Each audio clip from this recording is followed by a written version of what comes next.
Hey, what up, everybody? Tonight's Monday Night Raw was pretty uneventful, honestly, when it comes down to it. It's 3 hours of hype pushing us to Battleground. They announced a few matches that I think everybody in the world already knew was going to be happening. But the one thing that I think you can take out of this Raw that's really pushing us into the future, that I think is going to be the biggest thing when you look back, is that small little clip. Of course, everybody knows John Cena is your World Heavyweight WWE Champion, and the Authority is dying to get that belt back. The belt is everything to them, or belts, I guess you should say.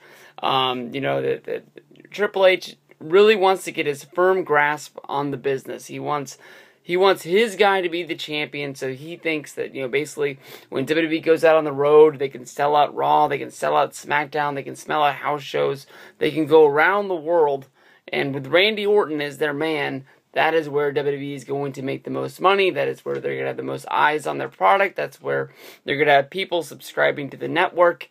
That is what they really want. So we have traveled back in time to where we were before, when Randy Orton was really trying to get his firm grasp on, him being the Authority guy.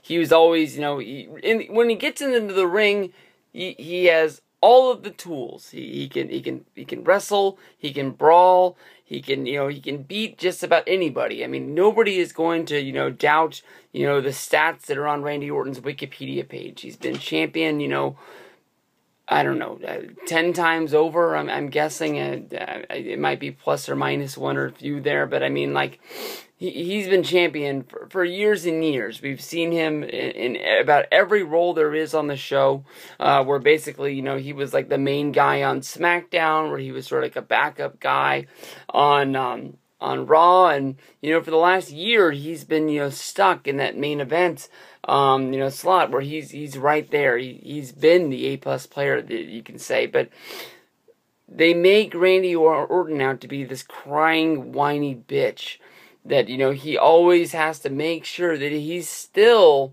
Triple H's favorite son in his stable. There's so much going on where Kane is in the background, and Kane's sort of doing their muscle work, and Randy Orton is always trying to make sure that, Kane isn't going to be going into his slot.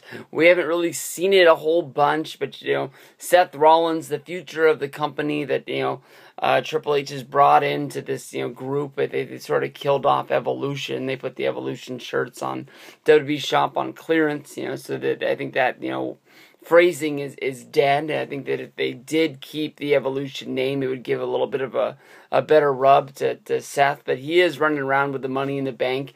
At any time, if Orton's not able to get the job done, Rollins can come up right behind him, cash in, and if he's able to win the match, become the champion himself, sort of replacing Randy and making sure that he's not there.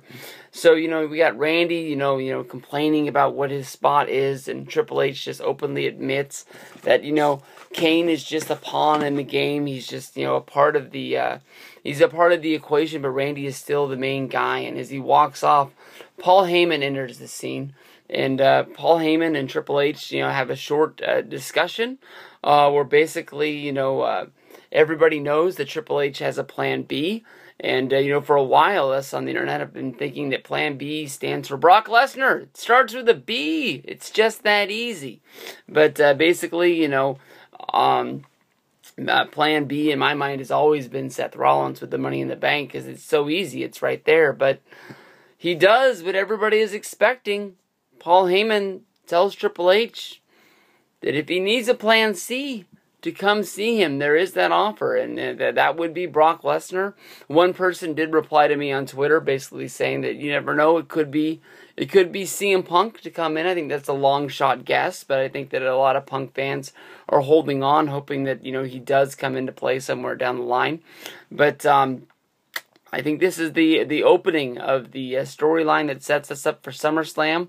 With Brock Lesnar versus Triple H, basically with John Cena doing what I think everyone expects, walking out of a Battleground as the WWE World Heavyweight Champion, and Triple H having to go out and get the big free agent Brock Lesnar to bring him back. He beat the streak. Why can't he beat Cena?